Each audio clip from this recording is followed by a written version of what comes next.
The Chargers just wrapped up their second preseason game against the Cowboys, and the big winner was Josh Palmer, who looks like he's absolutely ready for the regular season to start. The special teams, on the other hand, definitely not in midseason form. You are Locked On Chargers, your daily podcast on the Los Angeles Chargers, part of the Locked On Podcast Network, your team every day.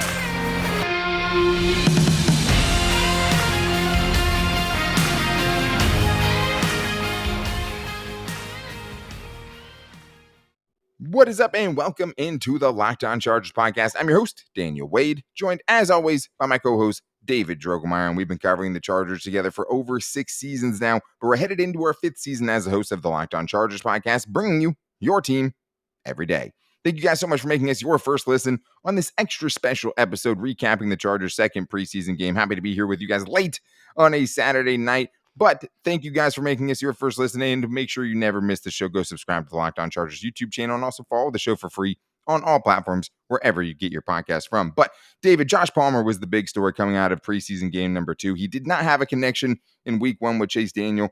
He definitely had it with Easton Stick, and he was absolutely torching dudes out there. He did not look like he belonged to be out on that field. He was on another level tonight. But unfortunately, we also have to talk about these special teams, which were unfortunate to say the least. 2 return touchdowns. New special teams coach. They fired Darius Swinton after 1 season. That is not in midseason form. And yes, some of these guys aren't going to be on the team, but some of those guys might be on the team. And that's the part that's concerning.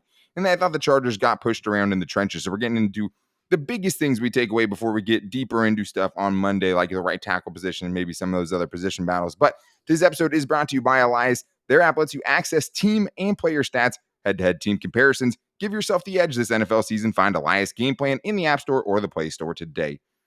Josh Palmer, David, 4 targets, 0 receptions in the first game for the Chargers.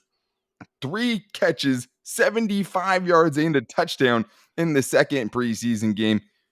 We've known this dude is kind of poised for a breakout season for a little while now. We've been hyping him up pretty much the entire offseason. And this isn't going to be something that you just know, okay, this is what he is now. But that's what you want it to look like, David. He went out there and he was just straight bowling dudes. Well, I think after the first preseason game where he didn't really do anything, he didn't really make his mark on that game, I think he was motivated to come out here in this second preseason game and show everybody that, hey, I am a baller on this field. I don't belong to stay on this football field. You can't stop me. And that's what it looked like. He had a contested catch where he mossed a defender and it looked fantastic. He wrestled the ball away from him. He has that ability. And then a just absolutely gorgeous wide receiver screen that he caught, followed his blockers, finished it physically getting into the end zone. Josh Palmer looked like a man among boys on that football field. And that's what you love to see. Yeah, absolutely. And I think definitely kind of cements himself as like, okay, wide receiver 3 to the extent that that's what that position is going to be for the Chargers, right? Because we know Jalen Guyton's going to get snaps, and Jalen Guyton looked good tonight too, actually. He got behind the defender and had a blatant defensive pass interference that wasn't called against him on an underthrown ball by Easton Stick, admittedly. But Josh Palmer, though, a couple of things. He's not a true deep threat. Ran a mid 4.4s in his 40 time, right? But he does have a knack for being able to create a little bit of separation deep down the field without drawing offensive pass interferences, right? Because he's not just openly shoving the corner away from him, but he is super physical. He's super wide. He has a super, NFL body, as Brandon Staley will say, a pro body. Yeah. And he is able to box defenders out and make big catches like that one. That was basically a 50-50 ball that was thrown up by Easton Stick. It's not like he just caught it in stride. He turned around. He was able to make the contested catch, a 46-yard catch, which was awesome. But I think that the after the catch was even more impressive to me, Dave, because it's not something that he's known for. It wasn't something he excelled at last season. But when the Chargers ran, that was like a fake running back screen, play action, back to a wide receiver screen to Josh Palmer, which it's like we've hated wide receiver screens for a long time and have just been trying to banish them forever. But on that one, it was 2 things. First of all, it was just the burst, because once he caught it and he got upfield, like the north-south accelerate. Josh Palmer is definitely something I could get down with, right? Going laterally, he's fine. When he was going north and south, though, he's such a big dude, weighing, 210, 215 pounds coming straight at you. He's hard to tackle.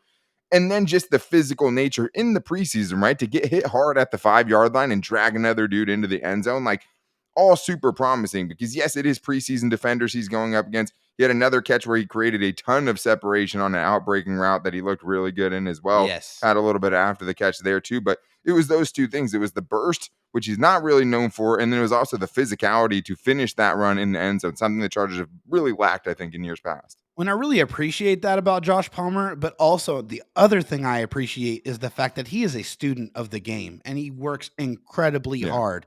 He studies Keenan Allen's releases, his get-offs religiously. I mean, he's showing tape of Keenan Allen to Keenan Allen about things that he was watching. It's just, that's the type of player that Josh Palmer is. And you see him focus on those finite little details, and you see those details show up in the game, and you see him performing. And that just goes to show you this guy is going to work at his craft and he's going to get better. That's what you want out of a young receiver. He shows that want to, and then he goes out there on the field and shows you the ability. And yeah, I mean, obviously he can get a lot better too, which is a nice thing to think about, but also just how much better he's already gotten, right? Absolutely. From last year to this season. And last year, I mean, basically all he did was score touchdowns. I mean, he had a couple really nice touchdowns last year, including that last game of the season. Also got his first start against the Giants last year and had a really decent game. His skill set doesn't make the most sense to have him, Keenan Allen, and Mike Williams on the field still. But he's making it hard to not have him on the field, especially with a performance like this where you're seeing it all come together, and it does look different once people actually have to tackle that dude to the ground. But yeah, I thought Jalen Guyton looked good as well. Saw DeAndre Carter, in very limited action for all three of those dudes come through and make a couple of catches. That was nice to see. He looked quick out there as well.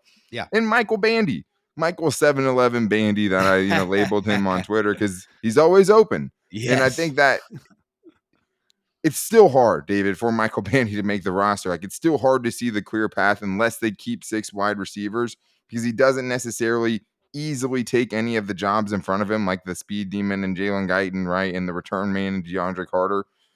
But he's meant to make it so tough for them to cut him, David. I mean, in today's game, he has another ridiculous game right now through 2 preseason games, 15 catches, 142 yards, 2 touchdowns. He's the Chargers' second leading receiver behind Josh Palmer tonight. Gets his second touchdown tonight. That's all you can do, David. For Michael Bandy, he's doing exactly what he needs to. He's just making it as hard as possible. He's saying, okay, if you want to come here, that's fine, but this is what I can do.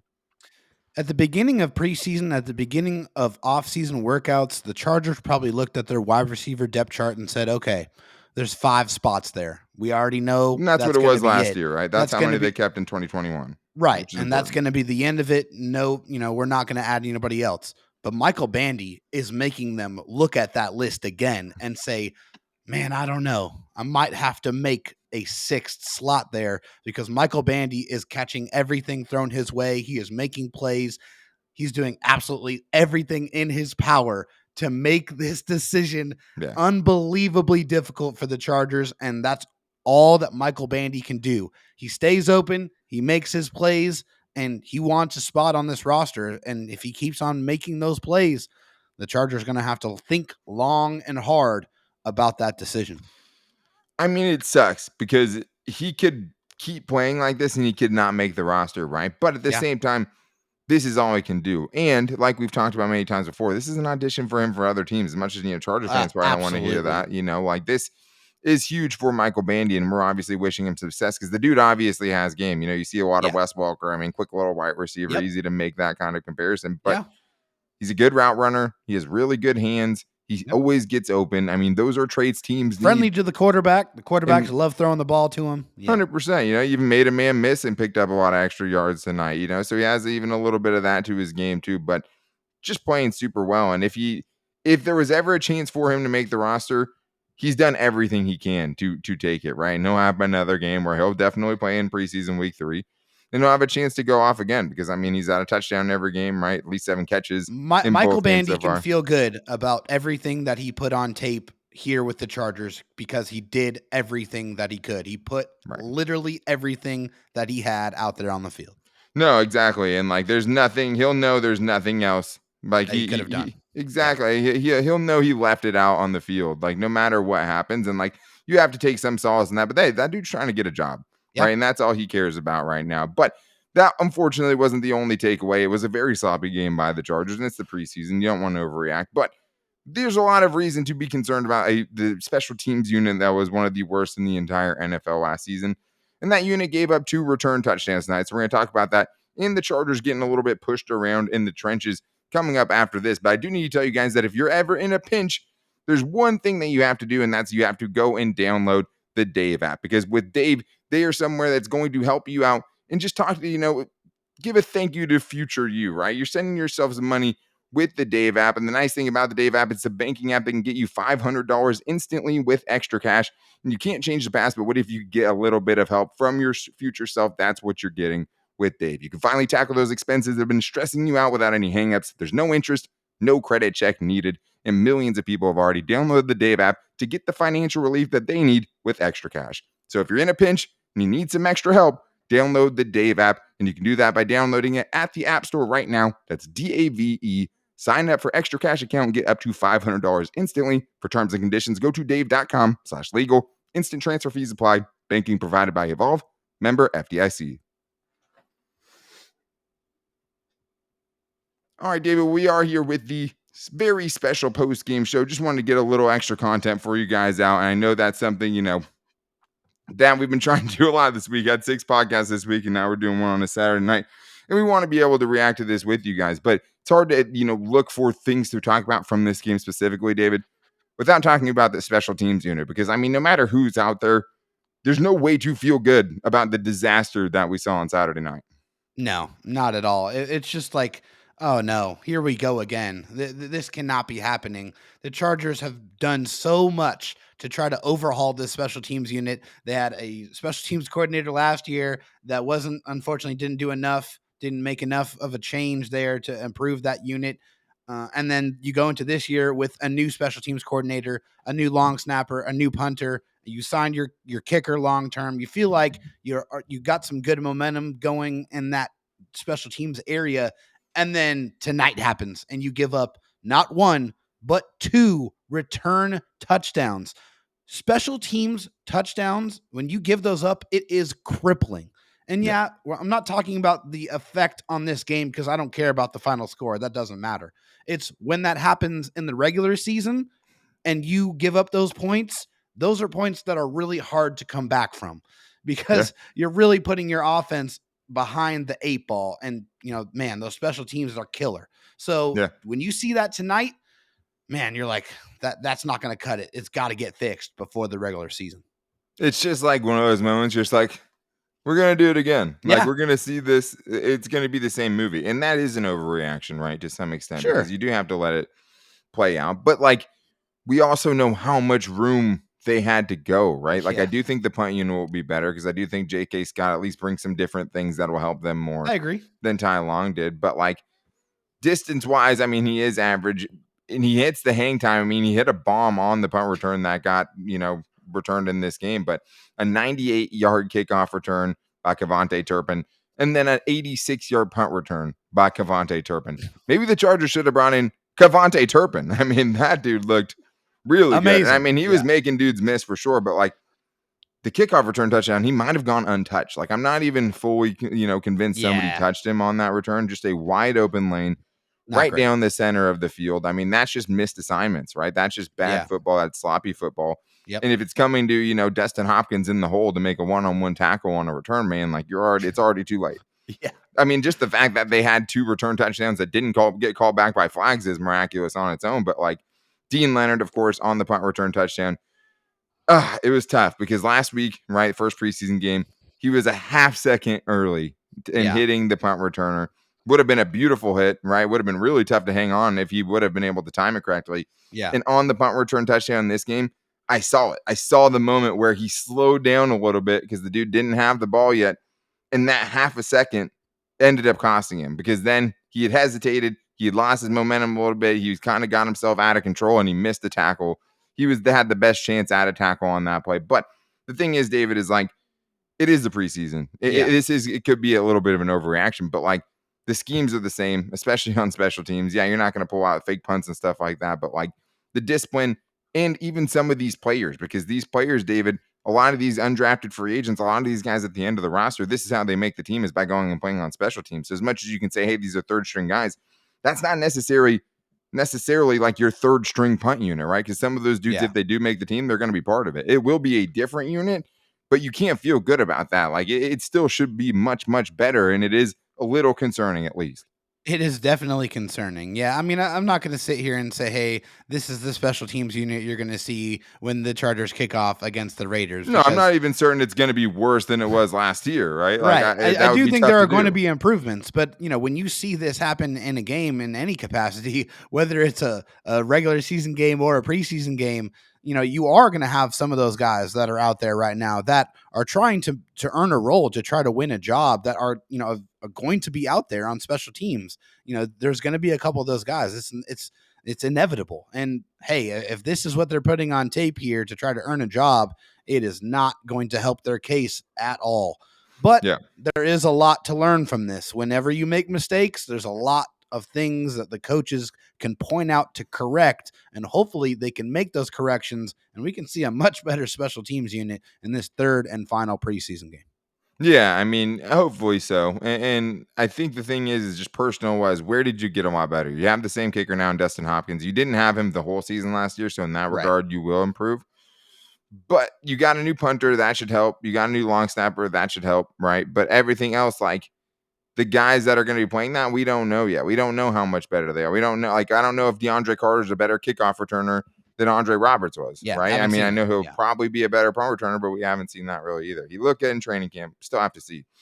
Real quick before we get out, though, I do think, Chris Rump, you talked about him before. He had a tackle for us. He also looked really good still in this game. He looks good, man. Thought Morgan Fox had some nice plays in this game. I thought Michael Davis had some nice plays in this game. Yeah.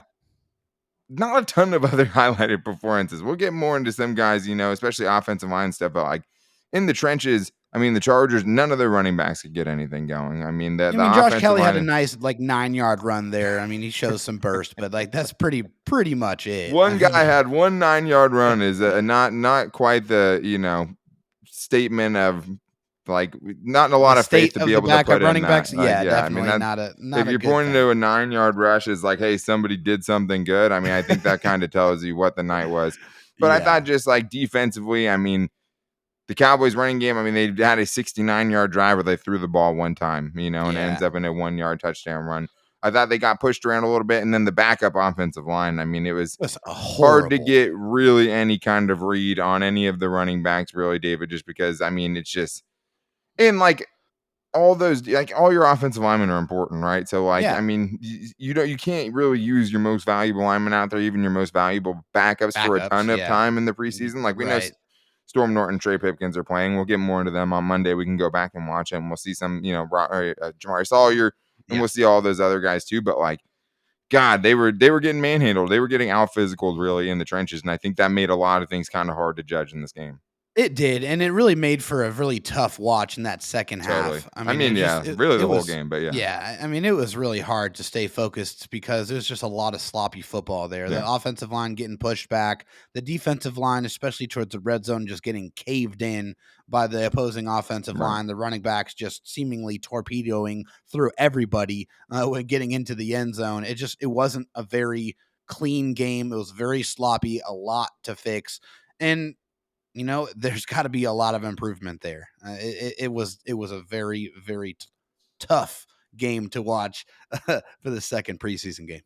Yeah, I mean, there's definitely some individual performances that we can highlight, on Monday when we go back and rewatch the game. I thought a couple dudes stood out, but I want to go watch again. Yeah. We didn't see, Basante Samuel Jr. really anything from him, didn't really get targeted. Also, like, there was a lot of things we didn't get to see, but obviously a lot more coming up this week. And this is going to be a crazy week on the Locked On Chargers podcast because this is the week leading up to the final preseason game, right? And then the final cuts coming almost immediately after, only a few days later. So we're going to have more bonus content coming for you guys next weekend as well. So I hope you guys appreciate, and enjoy us getting stuff out right after the game. Because if we do, then we'll keep doing it after the games in the regular season and all that stuff too. But thank you guys so much for checking in on us today. We have more of a breakdown, especially on the offensive line and everything else from the preseason game, including both Chase Daniel and Easton Stick maybe making the roster according to pretty much everyone. It seems like now maybe that's a foregone conclusion. at this point, but we'll get much more into it. To make sure you don't miss it, go subscribe to the Locked On Chargers YouTube channel and also follow the show for free on all platforms wherever you get your podcast from.